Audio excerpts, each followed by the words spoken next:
¿Qué tal, amables televidentes? Bienvenidos al programa de las 8. Hoy vamos a hablar de justicia aquí en nuestro país.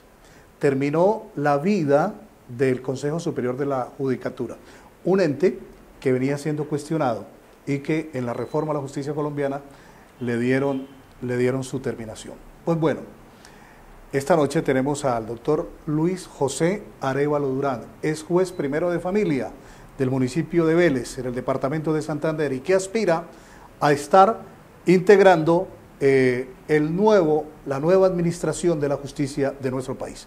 Doctor Luis José, buenas noches, bienvenido. Buenas noches, Willy, un saludo muy especial para todos los televidentes del canal TRO y de este programa de las 8. ¿Cuántos años de experiencia como juez de la República? Como juez de la República solamente llevo los 2 últimos años de mi vida. Como abogado sí ya es completo 30 años de ejercicio profesional. Como defensor público 15 años, he sido igualmente funcionario público en varias entidades y a varios niveles. ¿Usted es egresado de qué universidad? Yo soy egresado de la Universidad Autónoma de Bucaramanga, en donde también tengo el privilegio de haber sido docente.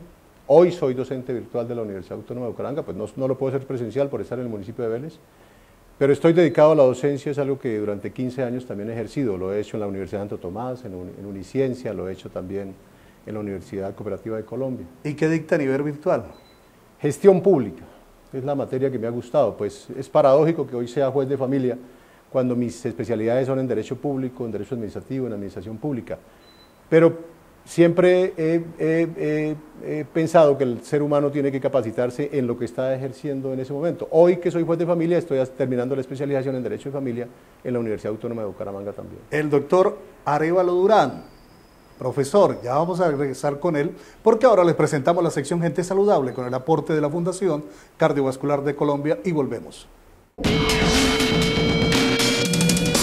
Buenas noches, mi nombre es Javier Macías, nefrólogo de la Fundación Cardiovascular. La noche de hoy vamos a hablar de las infecciones urinarias como una de las causas más frecuentes de consulta.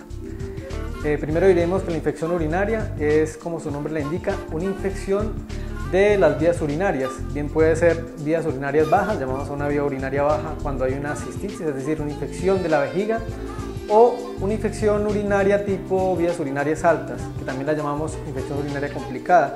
Es cuando se presenta una infección ya a partir de los ureteres, es decir, la parte superior de las vías urinarias, ureteres o riñones. En el caso de los riñones lo llamamos una pielonefritis aguda. ¿Sí? Entonces podemos clasificar la infección urinaria en 2 tipos, aquellas que son simples como la cistitis o las complicadas como ya dijimos que son la pielonefritis agudas en este caso. Hay ciertos factores predisponentes a la infección urinaria que hay que tener en cuenta. El ser mujer per se ya es un factor predisponente, ya que las mujeres tienen mayor superficie de contacto. Hay algunas formas, digamos, de hacerse la higiene después de hacer una deposición hacia adelante de ciertas mujeres que predispone a tener más infecciones urinarias. El hecho de ser embarazada, porque las embarazadas se consideran personas inmunodeprimidas con bajas defensas y además que ya hacen un reflujo fisiológico durante el embarazo, por tanto tienden a retener orina y a devolvérsela la orina y tener más presencia de infecciones urinarias. Personas que por ejemplo tienen la presencia de sondaje vesical, personas que han requerido algún tipo de procedimiento en la vía urinaria, por ejemplo cateterización, poner un catéter o tubitos en la vía urinaria, tener alguna cirugía en la vía urinaria. Personas, por ejemplo en los niños que es muy frecuente la presencia de reflujo vesicureteral, es decir, que se devuelve la orina desde la vejiga hacia arriba, hacia los ureteres y a los riñones, también predisponen a infecciones urinarias.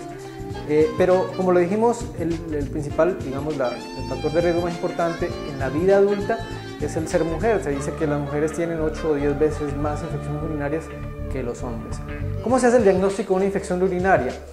La infección urinaria exige que la persona tenga gérmenes en la vía urinaria. Normalmente la vía urinaria no tendría por qué tener gérmenes. Entonces la presencia de gérmenes detectados por varias vías, uno primero puede hacer un examen indirecto utilizando un sedimento urinario, un examen concreto puntual de la orina en la que se pueden ver leucocitos, presencia de células inflamatorias en la vía urinaria, presencia de, por ejemplo, restos de sangre o células hemáticas en la vía urinaria, y otros factores más nos pueden sugerir que una persona pueda tener infección urinaria si además de eso presenta síntomas sistémicos, síntomas como fiebre, malestar general, irritación de la vía urinaria, molestias para orinar, ardor para orinar, seguir con la sensación de los deseos de querer seguir orinando después de haber hecho una diuresis o una orina, el malestar general, la presencia de dolores articulares, por ejemplo, también habla de que está la persona infectada. Orina un poco más oscura, de mal olor, también nos puede sugerir una infección urinaria. Pero el diagnóstico definitivo se hace con esos síntomas, presencia de fiebre o síntomas inflamatorios ya mencionados, y un cultivo que sea positivo y que demuestre la presencia de crecimiento de bacterias en la orina, que como dijimos no debería tenerla. Así sale el diagnóstico. ¿Por qué es importante detectar la infección urinaria? Porque los efectos de una infección urinaria no tratada pueden llegar a ser muy perjudiciales. En principio, una infección que es no complicada se puede convertir en una infección más complicada que afecte a los riñones. A su vez, esa infección complicada se puede ir a la sangre y afectar a muchos más órganos y terminar la paciente o el paciente en una unidad de cuidados intensivos, por ejemplo, sin haberse detectado una infección urinaria. Y los efectos a largo plazo de una infección no tratada, que el cuerpo puede, digamos, sin haberse tratado, el cuerpo puede, digamos, limitarla. Puede ser que con el tiempo de tantas infecciones urinarias que la persona no se trate y no se detecte, afecte finalmente los riñones y la persona termine desarrollando una insuficiencia renal crónica. Muy bien, eso es todo por hoy. Muchas gracias. Ya, bueno, muy bien. Entonces, van a elegir una sala administrativa de la justicia de nuestro país. ¿Cuántos integrantes tendrá esta sala administrativa? Bueno, se va a elegir la junta directiva de la rama judicial.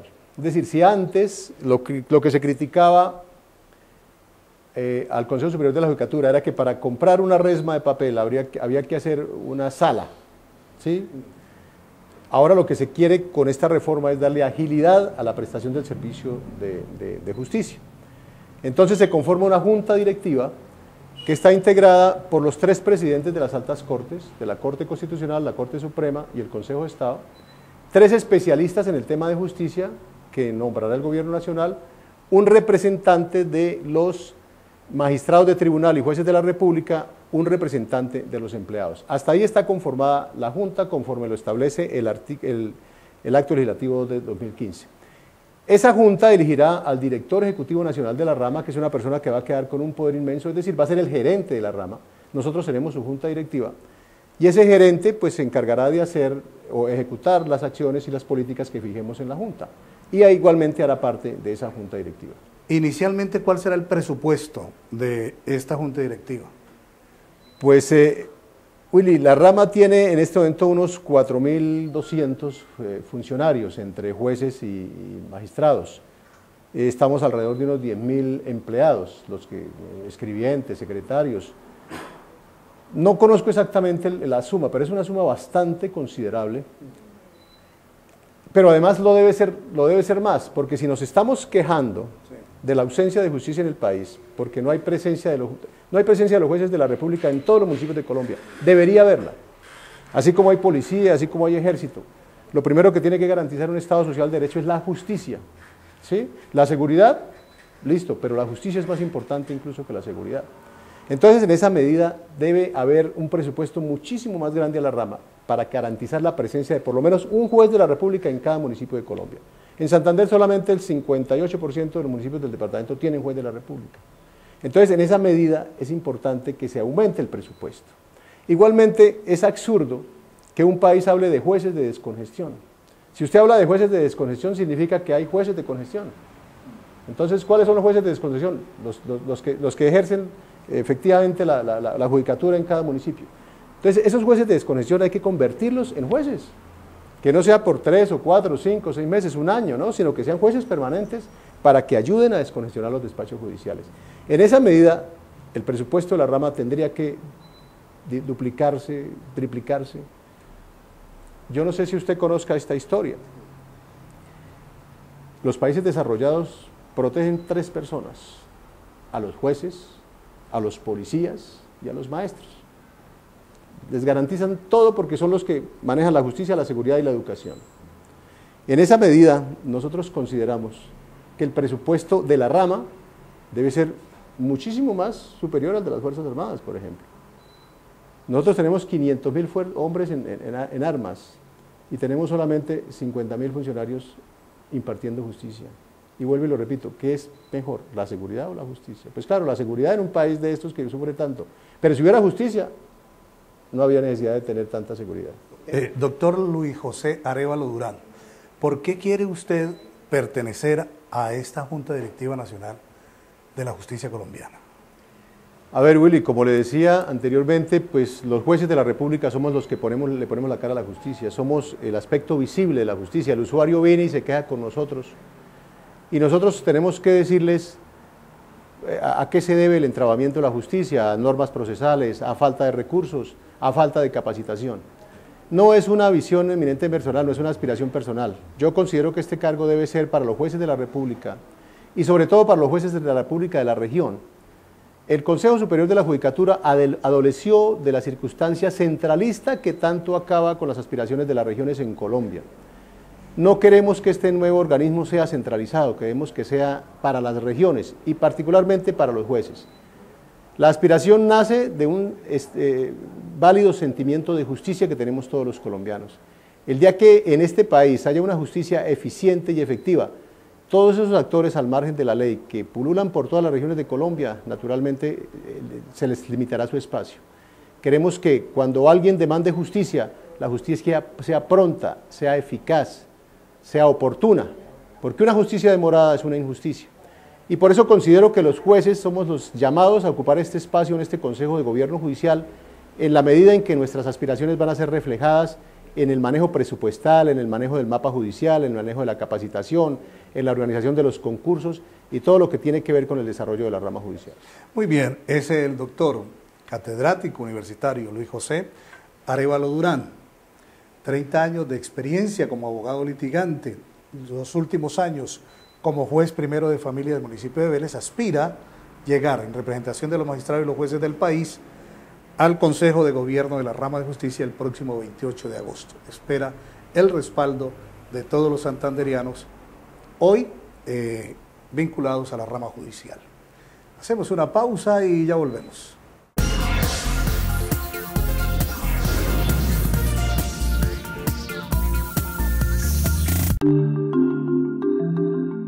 Decimonoveno Premio Departamental de Periodismo Luis Enrique Figueroa Rey. Consulta las bases del concurso en www.santander.gov.co. Inscribes tus trabajos hasta el 18 de septiembre a las 2 de la tarde. Un estímulo a la investigación, el profesionalismo y la creatividad de nuestros periodistas, productores audiovisuales, estudiantes y reporteros gráficos. Invita Gobernación de Santander, Gobierno de la Gente.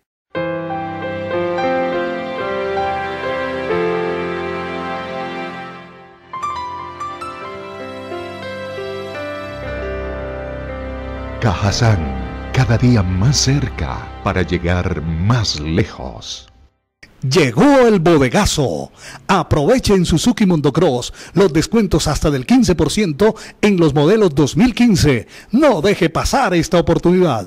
Suzuki Mondocross, carrera 15, calle 24 esquina, la esquina de las motos. Encontrar una aguja en un pajar es difícil. ¿Que le nieguen un crédito en Raico? Es casi imposible. Raico presenta sus créditos Hágale Sin Miedo, con el porcentaje de negación más bajo. Venga, que aquí le prestan. El sancocho de Nando tiene la mejor comida típica de la ribera del río Magdalena.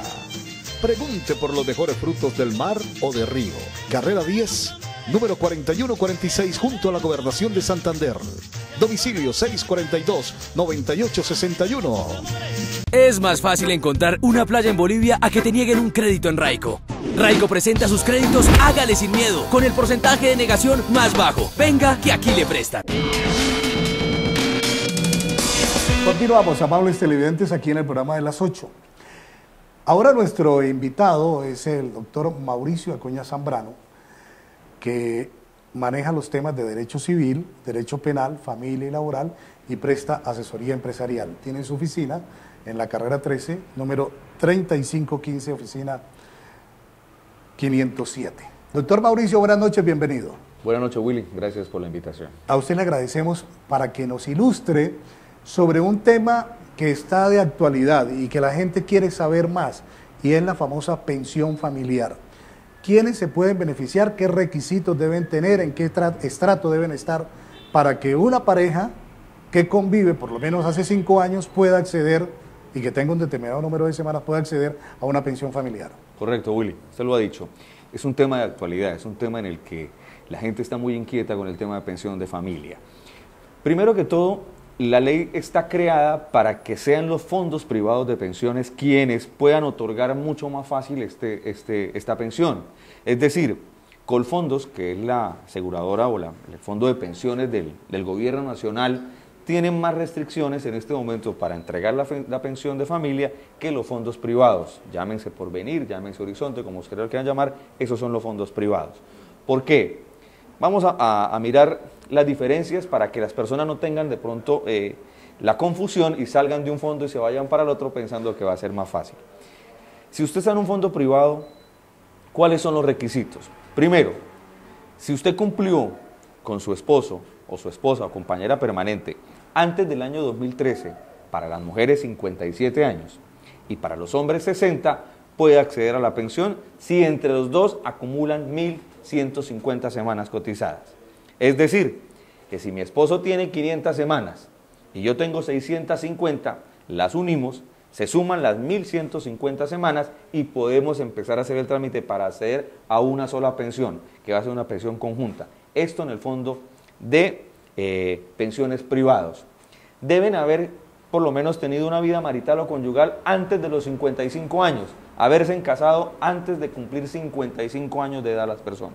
Si usted ya se casó después de los 55, lo siento, pero no le van a otorgar esa pensión. Eso es uno de los primeros requisitos. En el fondo privado de pensiones, hablando del fondo privado de pensiones, que es mucho más fácil acceder. Si usted está en Colfondos, que es el fondo de pensiones del Estado colombiano, es lo mismo que acabo de decir con una diferencia, que si usted es de estrato 1 o 2, no puede acceder a la pensión. Las personas que estén en estrato 1 o 2 y estén afiliadas a Colfondo no podrán acceder a esa pensión. ¿Cuál es el motivo? El motivo es que el gobierno lo que ha dicho es que se crean este tipo de pensiones familiares para que los fondos privados, quienes son los que tienen más dinero en ahorro programado, puedan otorgarle pensiones a las personas que tienen que ir detrás del fondo de pensiones del Estado. Acuérdese que el fondo de pensiones del Estado sí lo pensiona usted con los requisitos de ley básicos. Eso para su pensión personal, cuando usted cumple edad, cuando usted cumple semanas.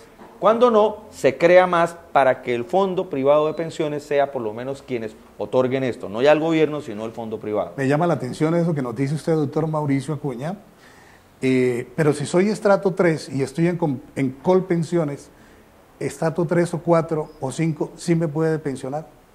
Sí, claro. Si usted tiene estrato 3, 4 o 5, ya siguiente, sí se puede pensionar.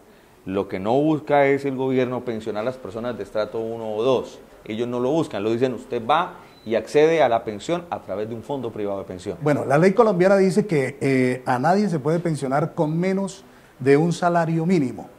¿Esta pensión familiar tiene un tope? La pensión familiar accede al salario mínimo. Lo que se una entre las dos personas les va a generar el pago de un salario mínimo. No van a pensar, porque hay un tema, y quiero tocárselo, Willy, a usted y a los televidentes. Las personas dicen, sí, pero es que mi esposo cotizaba sobre 2 salarios y yo cotizaba sobre 2 también. Entonces las vamos a unir y nos van a entregar 2 salarios. No. La ley dice, se unen las dos personas, generan una serie de requisitos válidos y se les otorga una pensión para las dos personas, una sola, por un salario mínimo. Le entiendo, doctor Mauricio Acuña, que el gobierno lo que pretende es entregarle una responsabilidad a los fondos privados. Oiga, ustedes están acumulando y poco dan, entonces encárguense ustedes de darle pensión a quienes no completan el número de semanas, démenle la pensión familiar. ¿Es hacia allá más o menos que se orienta esta dirección del gobierno? Absolutamente, Willy, tiene toda la razón. Es decir, porque es que el fondo privado de pensiones, cuando usted se piensa pensionar de manera individual, usted sabe que el bono pensional que usted debe tener en ahorro programado tiene que estar mínimo cotizado unos 150 millones de pesos. El fondo no le mide a usted tanto edad, ni semana, le dices cuánto tiene ahorrado para poderlo pensionar. Entonces, difícilmente usted cuando aporta 100.000 pesos mensuales o 120.000 pesos mensuales va a poder usted ahorrar 150 millones en 20 años o 170, porque ellos también van subiendo el tope del bono pensional. Entonces, el gobierno nacional ha dicho eso, ya que ustedes ponen un poquito más de cortapisas a la pensión individual, entonces le vamos a descargar la responsabilidad a ustedes de la pensión de familia. Entonces recuerden a los televidentes, requisitos especiales, fundamentales y básicos, que ustedes hayan cumplido antes del 2013, las mujeres se hayan cumplido los 55 años de edad, ¿sí? Y los hombres 60. Y si usted cumplió con las semanas después del año 2013, o sea, ya en el año 2014, con la nueva reforma que se creó en el mes de enero del 2014, entonces las mujeres irían a 57 años de edad cumplidos y los hombres a 62. Esos son los requisitos básicos, y que entre las dos personas que hayan convivido por más de 5 años y se hayan casado o unido maritalmente antes de cumplir 55 años de edad, puedan sumar las 1.150 semanas que a hoy, al año 2015, exige el gobierno para este tipo de pensión. Bueno, es una última pregunta, doctor Mauricio. Es importante que quienes no han individualmente llegado al número de semanas exigidas antes de 2013, pues con su pareja, con su esposo o compañero permanente, se suman esas semanas y eso le da un salario mínimo y lo llaman pensión familiar. Pero ¿qué pasa? Reclamada la pensión familiar, se separan o el uno se muere. ¿Cuál es el futuro de esa pensión familiar? Esa pregunta me la han hecho en varias oportunidades. Cuando usted reclama, reclama para ambos, ¿sí? Y cuando usted liquida una sociedad conyugal, acuérdese que esos son derechos adquiridos dentro de una sociedad conyugal. La pensión se va a seguir reclamando en cabeza de uno, y en el momento en que usted haga su liquidación de sociedad conyugal, pues tendrá que entregar su parte a la persona que quedó obviamente divorciada, pero son derechos ya adquiridos de la pareja. Lo único es que van a tener allá que manejar el tema de, bueno, quién reclama y quién le da a quién, pero son unos derechos adquiridos que tiene la pareja, que tiene la persona, y que obviamente cuando usted tiene derechos adquiridos de ley no se los pueden quitar. Se reunió la pensión familiar, a futuro se divorciaron, pero la pensión fue adquirida, fue otorgada. Doctor Mauricio, un teléfono donde lo puedan contactar para mayor asesoría de este tema. Me pueden contactar al 316-227-5568 o a la dirección que usted dio al inicio de la entrevista. Doctor Mauricio Acuña, muchas gracias por ilustrarnos. Muchas gracias a usted por la invitación. Muy bien, hacemos una pausa y ya venimos con más aquí al programa de las 8.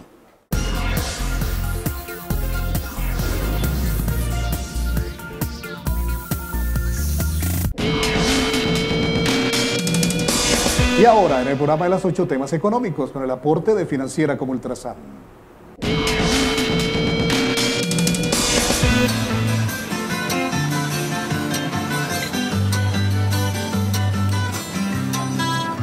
Ella es Edelmira Villamizar, una ama de casa en la ciudad de Florida Blanca, que todas las mañanas madruga para atender a su esposo Cristian y a su hija Laura Natalia, quien muy pronto se graduará como bachiller. Yo soy pensionada de la empresa de teléfonos de Bucaramanga, Telebucaramanga. Ahora estoy dedicada a mi hogar y a las labores de la misma. Edelmira es una de las miles de santandereanas que ha creído y depositado su confianza en Financiera como Ultrasan, a donde llegó hace más de 20 años con la firme intención de ahorrar y obtener todos los beneficios que le ofrecía el modelo cooperativo a través de los aportes mensuales que la convierten en dueña de la cooperativa. En este momento soy socia de la oficina de Cañaveral porque me queda más cerca a mi casa. Allí tengo mis ahorritos, un crédito que amablemente me prestaron y mensualmente hago mis aportes. Los aportes es una pequeña inversión que como capital social hacen las personas a una cooperativa, con la cual se convierten en asociados y propietario de la entidad. Si usted desea conocer más información de este producto o cualquiera de los ofrecidos en Financiera como Ultrasan, acérquese a la oficina más cercana a su lugar de residencia o de trabajo. O si lo prefiere, comuníquese con el call center 018-938-088. En Bucaramanga, 680-3003. Completamente gratis desde cualquier lugar del país. Los aportes sociales le permiten al asociado ser parte activa de la cooperativa y le dan la posibilidad de elegir y de ser elegido dentro de los entes de control de la entidad. Muy bien, amables televidentes, esta noche hemos hablado del tema de pensiones.